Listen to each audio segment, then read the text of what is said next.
Congress party के अध्यक्ष ने कहा था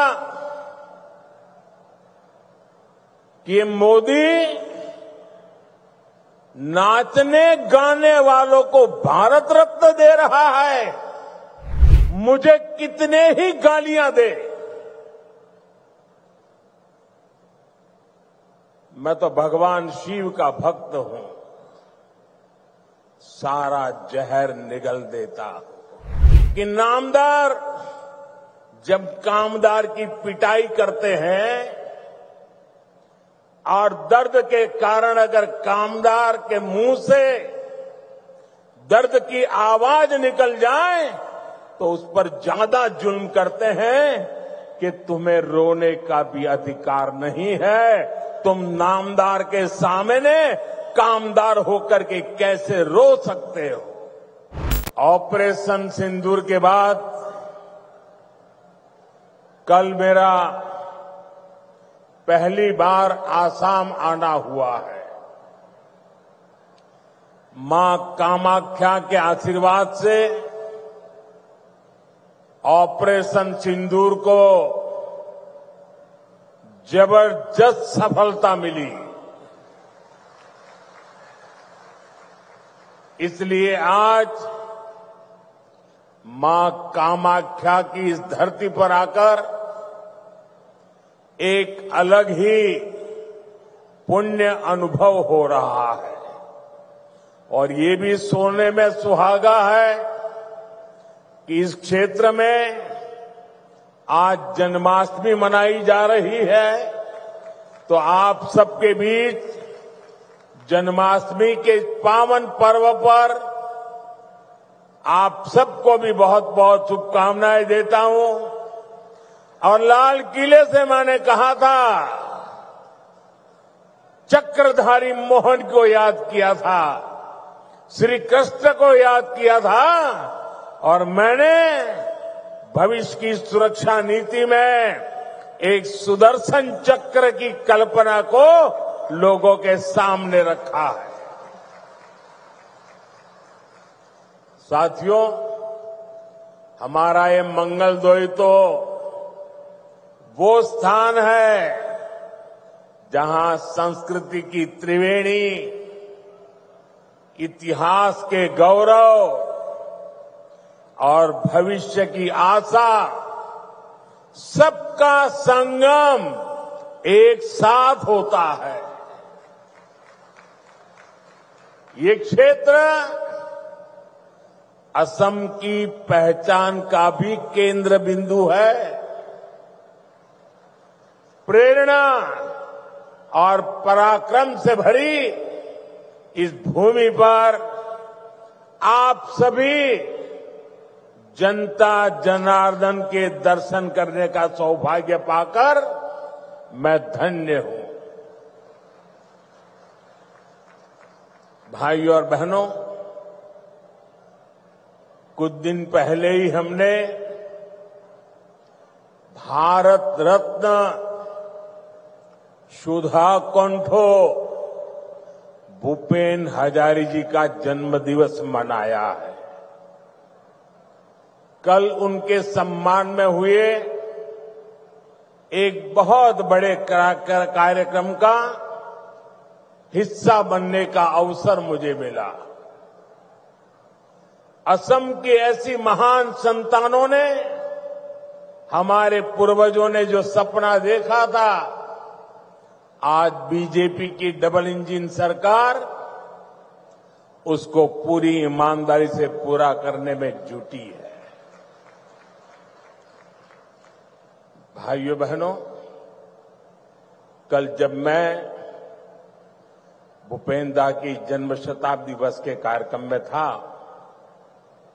तो रात को मुझे मुख्यमंत्री जी ने एक बात बताई और आज सुबह मुझे वो वीडियो भी दिखाया।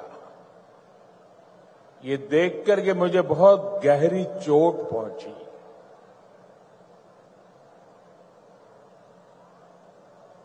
कांग्रेस पार्टी के अध्यक्ष का बयान उन्होंने मुझे दिखाया। जिस दिन भारत सरकार ने इस देश के महान सपूत असम के गौरव भूपेंद्र हजारिका जी को भारत रत्न दिया। उस दिन कांग्रेस पार्टी के अध्यक्ष ने बयान दिया था, उस समय मेरे ध्यान में नहीं आया था, आज मुझे वो दिखाया गया। कांग्रेस पार्टी के अध्यक्ष ने कहा था कि ये मोदी नाचने गाने वालों को भारत रत्न दे रहा है। साथियों, 1962 में चाइना के साथ जो जंग हुआ, उसके बाद पंडित नेहरू ने जो कहा था, वो घाव नॉर्थ ईस्ट के लोगों के वो घाव आज भी नहीं भरे हैं। और उस घाव पर कांग्रेस की वर्तमान पीढ़ी भी नमक छिड़कने का काम कर रही है। मैं आमतौर पर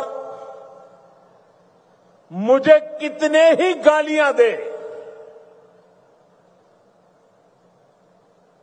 मैं तो भगवान शिव का भक्त हूं, सारा जहर निगल देता हूं।